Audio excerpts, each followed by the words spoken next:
Hola, ¿qué tal? ¿Cómo están? Sean bienvenidos a otro nuevo video anatómico de este canal Anatomía Fácil por Juan José Sánchez. Hoy les traigo un video acerca de la anatomía del cerebro 2, la segunda entrega de este tema, que también lo podemos llamar anatomía del telencéfalo, porque justamente con esto comenzamos. Es importante que para usted entender este video de anatomía del cerebro 2, en el cual hablaremos de las cisuras, o también llamada los surcos, vamos a hablar también de los giros, también llamados circunvoluciones. Es importante que usted domine las caras del cerebro, que lo hablamos en el video de cerebro 1.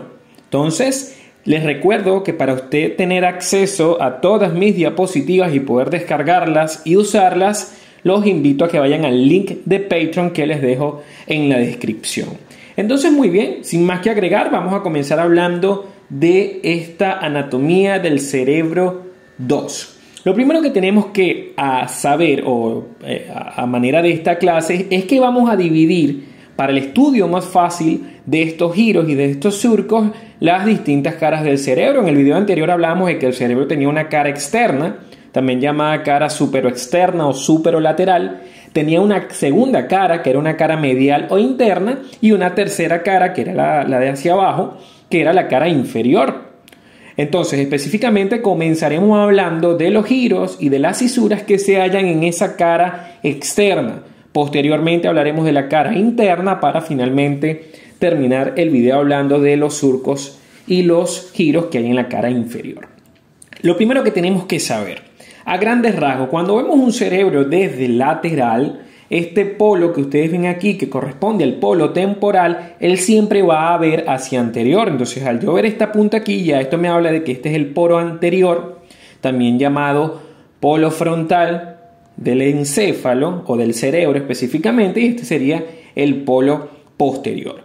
¿Qué vamos a encontrar en esta cara externa? Bueno, vamos a encontrar un grupo de cisuras que vamos a denominar cisuras interlobulares, y con ella vamos a comenzar la clase. ¿Por qué se llaman cisuras interlobulares? Porque son estas cisuras las que me separan en lóbulos a este telencéfalo. Son digamos, las grandes, porque después vamos a ver que cada uno de esos lóbulos lo vamos a estar subdivididos por varias cisuras más pequeñas.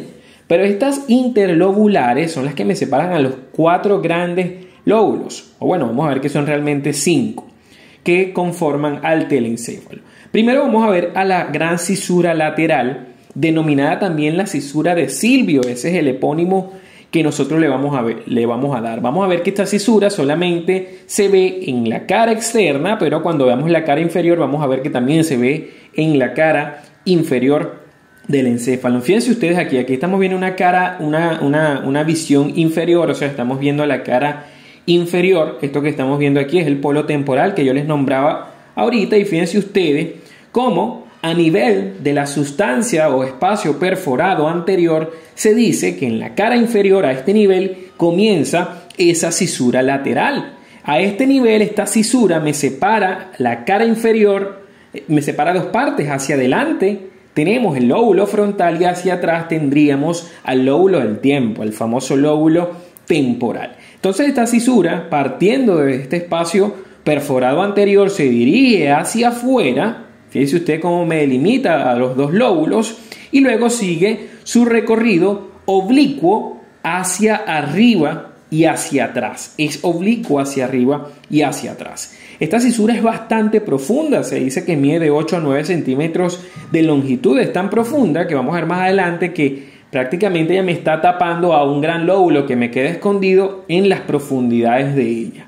Vamos a decir a grosso modo que esta cisura lateral o de Silvio va a tener una prolongación hacia anterior que invade al lóbulo frontal. Vean ustedes, esta es la cisura, pero vean cómo esta prolongación anterior o rama anterior invade a ese lóbulo frontal, y vamos a tener una rama ascendente que también invade parte de ese lóbulo frontal. Algunos libros describen una tercera rama, que es la rama posterior, pero es una rama inconstante que no siempre la vamos a ver. Esta rama posterior también quedaría en relación o invadiendo a el lóbulo frontal. Entonces, esta porción que usted ve aquí en la cara externa correspondería a la porción superior de lacisura lateral, porque la porción inferior es la que veíamos ahorita en la cara inferior. Importante saber que esta cisura lateral me estaría separando por delante de ella el lóbulo frontal y por detrás de ella al famoso lóbulo temporal, que lo vimos en la primera entrega de esta anatomía del telencéfalo. Fíjense ustedes allí cómo me forman prácticamente unos opérculos, como unas tapas, estos dos labios. Este sería la tapa o el labio frontal y este sería el labio temporal. Entonces yo, si agarrara unos separadores y abriera a través de esa fisura lateral o de Silvio, pudiese encontrar a el famoso lóbulo de la ínsula, que lo estudiaremos en la parte final de este video. Muy bien, visto entonces con esta otra imagen pasamos a la siguiente fisura interlobular. Fíjense ustedes que la lateral me dividía dos lóbulos que se los nombré. Vamos a pasar ahora a la otra fisura que también me separa lóbulos. Son las fisuras, digamos, grosas del encéfalo, del telencéfalo. Y vamos a hablar precisamente de la fisura central, también llamada fisura de Rolando. Vean que tienen muchos epónimos. Entonces vamos a describir la anatomía de esta fisura central, pero antes no te vayas a despegar del video.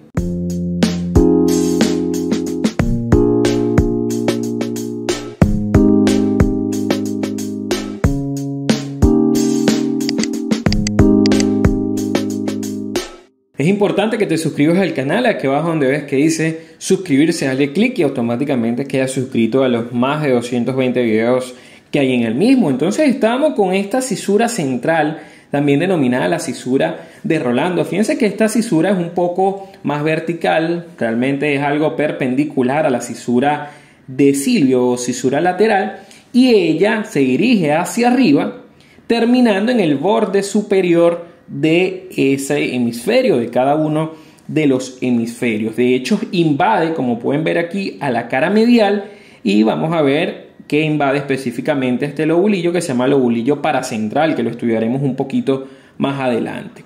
Aproximadamente el tamaño o la longitud de esta fisura central o de Rolando es de 9 a 11 centímetros. ¿Ok?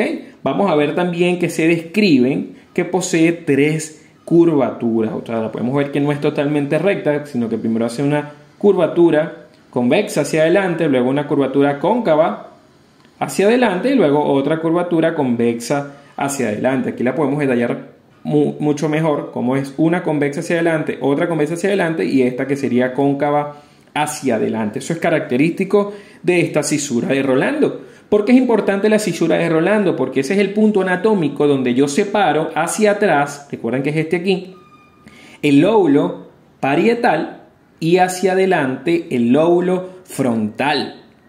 ¿Okay? Entonces vean que tiene una muy gran separación desde el punto de vista anatómico.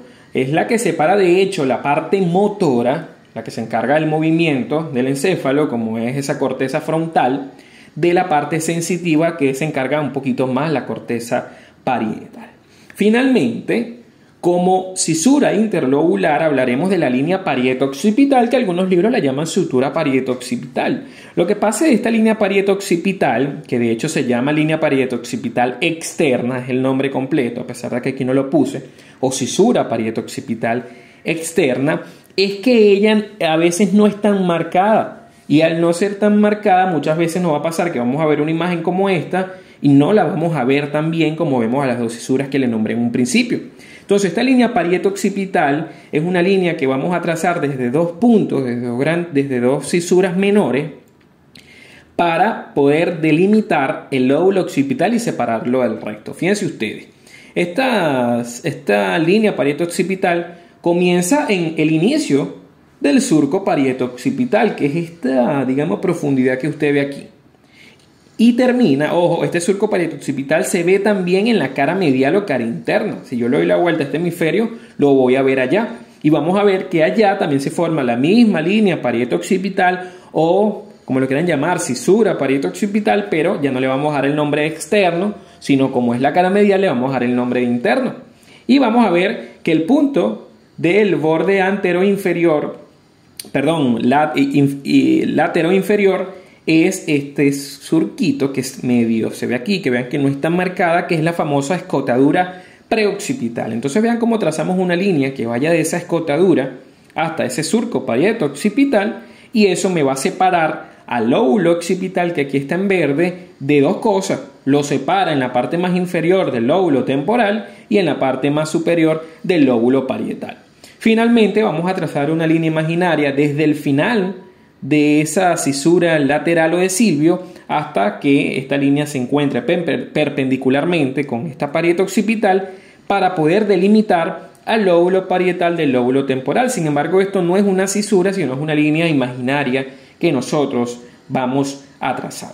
Ahora bien, ¿qué giros encontramos a nivel de esta cara externa? Bueno, vamos a separarlo por lóbulos. Primero hablamos del lóbulo frontal. Recuerda que el lóbulo frontal está delimitado por delante del surco o cisura central y por encima y por delante del surco lateral o de Silvio.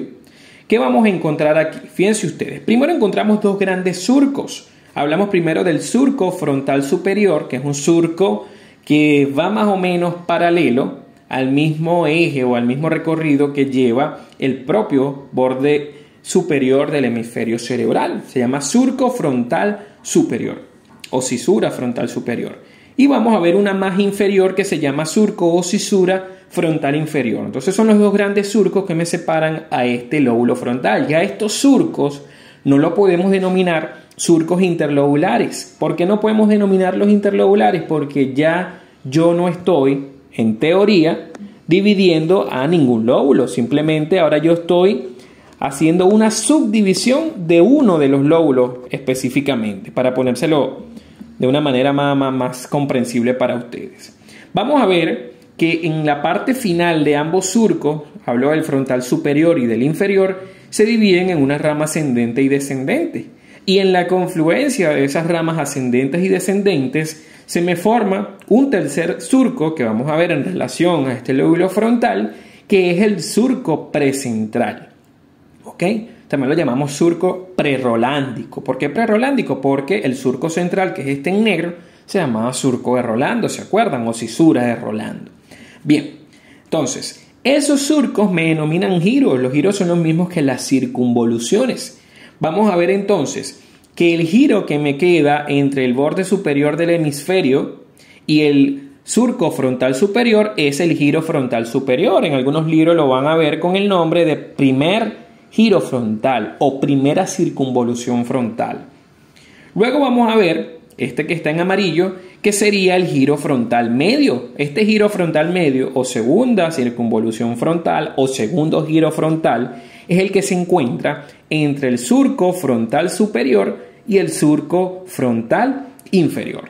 Por último, vamos a ver al giro frontal inferior. Este giro frontal inferior estaría entonces delimitado entre la cisura lateral o de Silvio y el surco frontal inferior. Aquí se los pongo en rojo. Es importante saber que en relación a estos tres giros frontales nosotros describimos tres porciones. Una porción anterior del giro frontal, una porción media y una porción posterior. Ojo, esto se aplica para los tres giros frontales. Porción anterior, porción media y porción posterior. Ahora, para ser un poco más detallado específicamente con este giro frontal inferior, vamos a ver que en él denominamos dos grandes porciones. Una porción más o menos triangular, ¿ok? Que es esta que les estoy señalando, y una porción posterior a ella que se llama porción opercular. Entonces, porción triangular y porción opercular son las dos grandes porciones de este giro frontal inferior. Muy bien, seguimos entonces hablando del cuarto y último giro que está en relación a este lóbulo frontal, que entonces es el giro precentral. Este giro precentral, también llamado giro prerolándico, es uno de los más importantes desde el punto de vista de la motricidad del cuerpo humano. En algún momento tengo planificado hacerles un video de las áreas de Brodmann y van a ver que hay una área muy importante que se encuentra ubicada en este giro precentral. Fíjense que este giro precentral está paralelo a un giro que está por detrás de la cisura central. Entonces, si este giro se llama precentral, de una vez les adelanto, el que está por detrás se llama poscentral. ¿Y por qué les digo esto? Porque existen dos lugares donde se unen o comunican el giro precentral con el giro poscentral. El primero es en esta parte inferior, ¿sí?, que lo vamos a denominar opérculo frontoparietal inferior. ¿Ok? Fronto es frontal y parietal porque este ya corresponde al lóbulo parietal. También lo denominamos con el nombre de pliegue de paso frontoparietal inferior. Es el mismo, este que aquí les estoy señalando. Vemos en la cara medial, de una vez me tengo que adelantar a esto, vamos a ver que esto que usted ve aquí en el medio es el giro central, el surco central o de Rolando. Entonces, más o menos este que vemos aquí es la continuación de un surco que se llama poscentral y este que vemos aquí es la continuación del surco precentral. Quiere decir que esta es la prolongación hacia la cara medial del giro precentral y que esta es la prolongación hacia la cara medial del giro poscentral. Fíjense que también se unen ambos giros, esta vez en la parte superior, hablo del precentral y el poscentral, y este se llama entonces el opérculo frontoparietal superior o también pliegue de paso frontoparietal superior. No se les olvide que los pliegues de paso son los lugares donde se unen giros, donde se unen distintos giros. Muy bien, vamos a hablar ahora del lóbulo occipital, que recuerden que era el que estaba por detrás de este surco parieto-occipital. Este lóbulo occipital de verdad es bastante complicado porque algunos libros hablan de unos surcos, pero resulta que en la mayoría habla de que esos surcos son muy poco marcados y por eso es muy difícil nomenclarlos y darles nombre. Sin embargo, ¿en qué confluye el Latariel, que es el que es un poquito más especializado para hablar del lóbulo occipital? Habla primero de un surco occipital transverso, ¿ok? Que este surco occipital transverso vamos a ver que es continuación de este surco que se llama surco subparietal, que lo veremos ahorita cuando hablemos del lóbulo parietal. Lo que quiero que sepan es que este surco occipital transverso atraviesa, de hecho, a la cisura temporo-occipital, la que se supone que iba aquí, ella la atraviesa, surco occipital transverso. Luego tendríamos un surco semilunar, que lo podemos ver que tiene una concavidad hacia atrás, y luego el surco calcarino o el inicio de la cisura o surco calcarino. Esas son las tres grandes estructuras desde el punto de vista de surco que podemos hallar en el lóbulo occipital. Es bastante difícil separar circunvoluciones o algún giro en este lóbulo occipital, por eso simplemente se nombra casi siempre como el lóbulo occipital y ya, por lo menos en esta cara externa es así. Vamos a hablar entonces ahora del lóbulo temporal. Recuerden que el lóbulo temporal era el que estaba por debajo y detrás de la cisura lateral y en este caso por delante de la cisura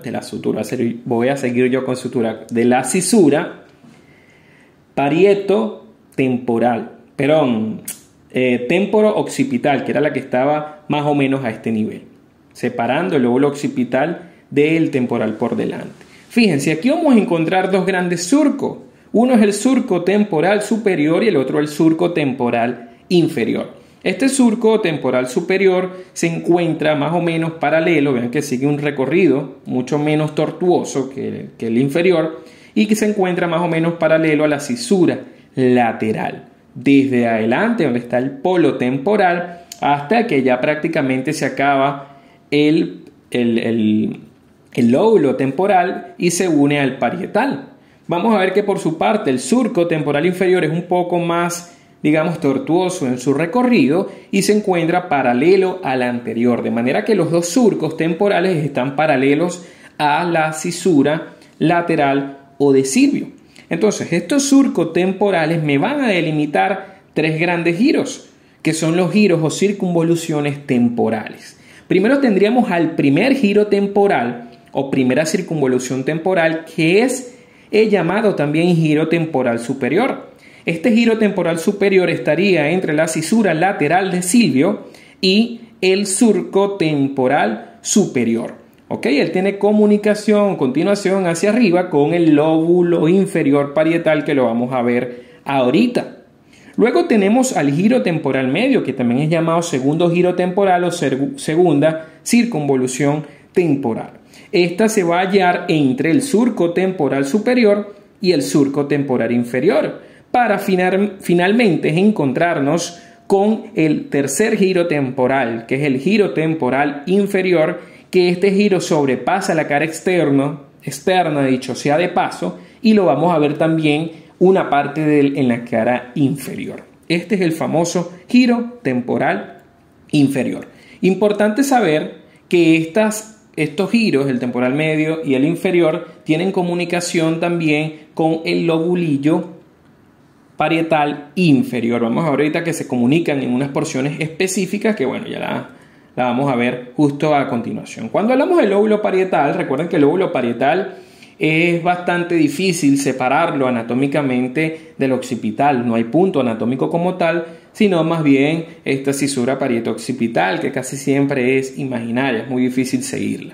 Vamos a ver que es atravesado este lóbulo parietal por una fisura que va de anterior a posterior y más o menos paralela al eje del borde superior del hemisferio. Este es el surco intraparietal, o también lo llaman surco subparietal. Él me va a separar el lóbulo parietal en un lobulillo parietal superior, que lo vamos a ver aquí arriba, y en un lobulillo parietal inferior. Recuerden que el límite anterior del lóbulo parietal es la cisura central o rolándica, es la que lo separa del lóbulo frontal. Muy bien, vamos a ver también que existe, digamos, un surco que también está en relación a este surco intraparietal, que es el surco poscentral. Este surco poscentral nace a nivel de la cisura silviana y sube hasta el borde superior del hemisferio cerebral e invade a la cara interna, como lo habíamos hablado anteriormente. ¿Ok? Muy bien. Entonces, ¿qué giros vamos a encontrar aquí? Como les digo, el giro parietal superior, que a veces lo llaman simplemente lóbulo parietal superior, porque es bastante grotesco como tal, y vamos a tener por debajo de él al giro parietal inferior. Este giro parietal inferior tiene dos porciones muy importantes. Una, que es el giro supramarginal, que es el giro que une, oigan bien, el giro temporal superior con el lóbulo parietal inferior. Y por debajo y detrás tendríamos al giro angular, que es el giro que se encarga de unir al lóbulo parietal inferior con el lóbulo temporal medio. Ojo, ambos giros supramarginal y angular son parte del giro parietal o del lóbulo parietal inferior. A mí me gusta más llamarlo lóbulo porque realmente esto no parece un giro como los demás, simplemente parece una masa encefálica y ya. Y bueno, tendríamos al lóbulo poscentral, que es el lóbulo que se encuentra por detrás del surco central. Recuerden ustedes que este giro poscentral se unía al giro precentral a través de los pliegues de paso frontoparietal inferior y frontoparietal superior, que era este, por cierto. Aprovechamos esta imagen para enseñárselos. Muy bien, ya hablamos entonces de la cara externa, un poquito extenso. Vamos a hablar ahora de la cara interna, de las estructuras, los giros que encontramos en esta cara interna o cara medial. Primero hablaremos de las cisuras interlobulares, cuáles me separan a las estructuras a este nivel. Vamos a ver primero el surco cingulado, la cisura calloso-marginal. Esta cisura calloso-marginal está conformada por dos porciones. Primero, el surco del cíngulo, que es este mismo circo cingulado, o también lo llaman circo singular, con C, ojo, que es uno que más o menos va paralelo a el giro del cíngulo, que es este que vamos a ver ahorita, ¿ok? Y que va más o menos en relación a el cuerpo calloso. Vean cómo más o menos el recorrido del cuerpo calloso, lo contornea. Y luego, cuando él hace una curvatura hacia arriba, se convierte en surco marginal. Ojo, este surco marginal es prácticamente la continuación del surco poscentral. Prácticamente es la continuación. Si ustedes llevan la continuidad del video, este es el surco central y este sería entonces el poscentral y este el precentral. Entonces seguiría que el poscentral se continúa como surco marginal, pero ya aquí es parte de la cisura calloso marginal. Luego vamos a ver el surco infraparietal de Broca. Este surco infraparietal de Broca es una porción de la cisura calloso marginal que invade prácticamente a la correspondencia del lóbulo parietal en la cara interna. Muy bien, vamos a ver hacia la parte posterior la cisura calcarina. Esta cisura calcarina tiene una porción anterior, aquí la vemos, que va buscando al cuerpo calloso, ¿ok? Específicamente al esplenio del cuerpo calloso, y una porción posterior que es la que generalmente nosotros vemos casi siempre con el nombre de cisura calcarina. Y vamos a ver la cisura parietoccipital interna, que es la visión interna de la cisura parietoccipital externa que veíamos hace rato. Vean que comienza en el mismo lugar y termina en la confluencia de la cisura calcarina específicamente. Muy bien, ¿qué giros vamos a encontrar nosotros aquí? Bueno, fíjense, aquí le marco la cisura calloso marginal, aquí le marco la parietoccipital interna y aquí la calcarina. Primero vamos a encontrar el giro frontal interno. ¿Qué es el giro frontal interno, también llamado giro frontal medial? Simplemente es el mismo giro frontal superior, pero cuando este lo vemos desde la cara interna. Pero le damos el nombre de giro frontal interno, pero es el mismo giro frontal superior visto desde la cara medial. Importante que este giro frontal interno va buscando mucho al giro del cíngulo, muy cerca de la parte del rostrum del cuerpo calloso. ¿Ok? Muy bien. Luego vamos a ver el surco paracentral. Este surco paracentral no es más que la continuación del surco precentral. Aquí lo vamos a llamar surco paracentral. ¿Ok? Vamos a ver entonces que entre ese surco paracentral y el surco marginal, ¿se recuerdan que era la continuación del surco calloso marginal? Bueno, entre ellos dos se delimita un lobulillo llamado lobulillo paracentral. Importante porque este lobulillo tiene parte del lóbulo parietal y tiene parte del lóbulo frontal. Lo llamamos así, lobulillo paracentral. Muy bien, aquí es donde yo les comentaba que ocurría la unión del giro precentral con el giro postcentral en el opérculo frontoparietal superior o pliegue de paso frontoparietal superior, como les muestro aquí en negro. Muy bien, luego tenemos el giro del cíngulo. Este giro del cíngulo, bueno, va alrededor prácticamente del cuerpo calloso. ¿Ok? Muy importante que hay una separación, no crean ustedes que está unido esta parte del telencéfalo con el cuerpo calloso, sino que hay un surco ahí que lo separa, que se denomina justamente así, surco del cuerpo calloso. Muy bien, vamos a ver entonces una región triangular posterior, que es una región que se encuentra en la cara medial del lóbulo occipital, que es la famosa cuña, y una región llamada lóbulo cuadrilátero o precuña, pues de una forma más o menos cuadrada, que se encuentra prácticamente correspondiéndose a la proyección medial, o sea, en la cara interna, del lóbulo parietal. Es la prolongación medial de ese lóbulo. Muy bien, finalmente, para terminar con las caras del telencéfalo, vamos a hablar de la cara inferior, que es mucho menos compleja.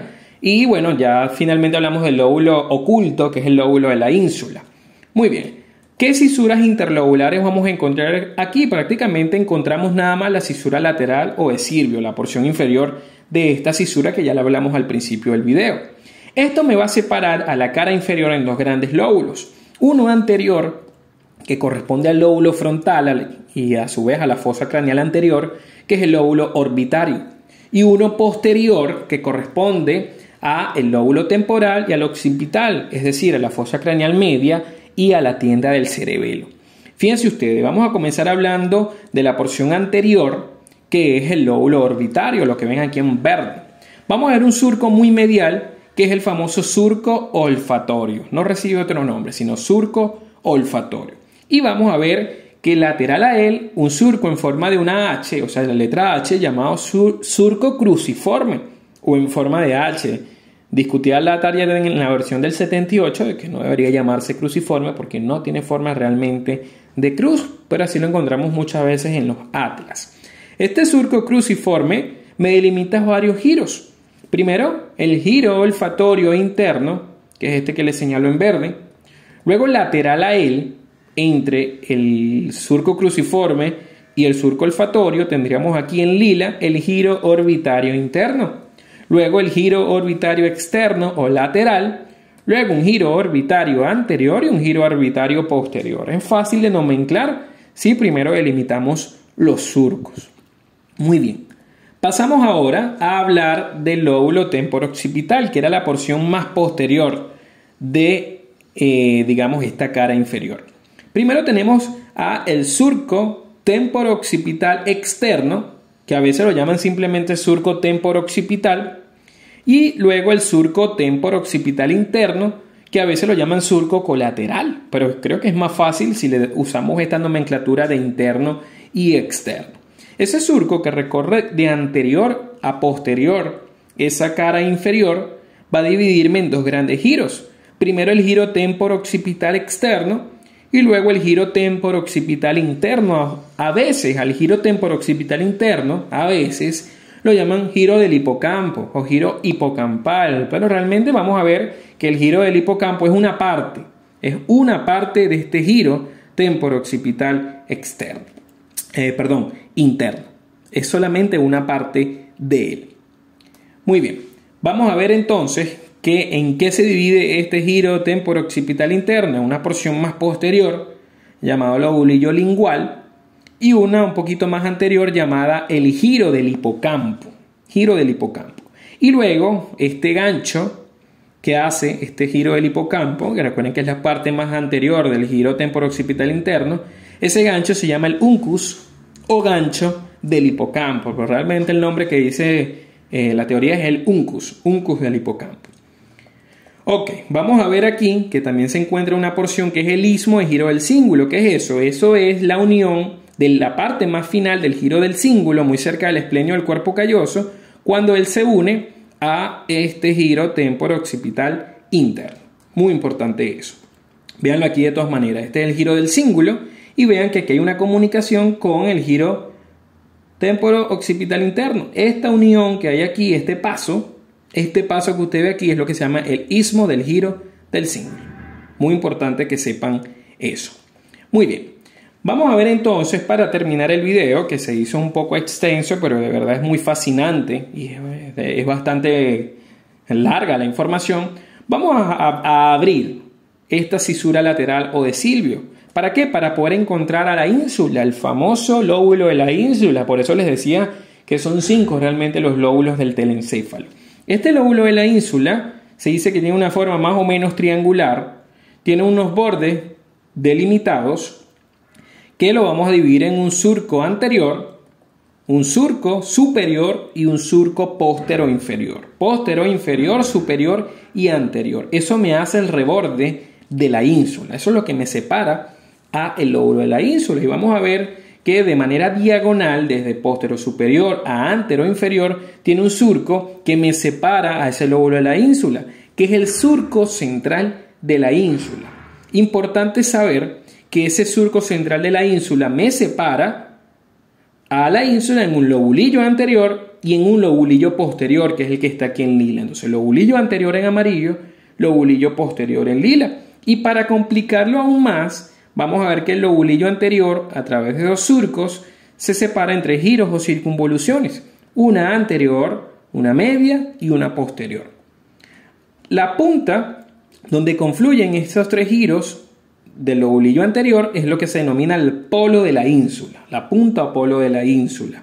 Y luego el lobulillo posterior solamente tiene un surco que me lo separa en una circunvolución o giro anterior y en una circunvolución o giro posterior. Fíjense ustedes aquí en este corte cómo podemos ver la ínsula que se encuentra prácticamente adentrado de cada uno de los hemisferios cerebrales. Ok. Algo también importante que ustedes tienen que saber es el antemuro. El antemuro claustrum es esta sustancia gris que se encuentra lateral a los núcleos de la base, esta sustancia de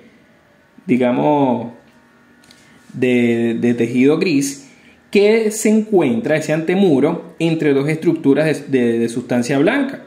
Una es la cápsula externa, que vean que es blanca, y la otra es la cápsula extrema, que vean que también es blanca. Entonces, esta sustancia que se encuentra en la base de la ínsula, esto que ustedes ven aquí es la ínsula, ese es específicamente el antemuro, y por eso se los nombro por la relación anatómica tan importante que tiene con la base de la ínsula. Este fue entonces todo el video de Cerebro 2, espero haya sido de tu agrado. No olvides suscribirte y darle like al video si te gustó.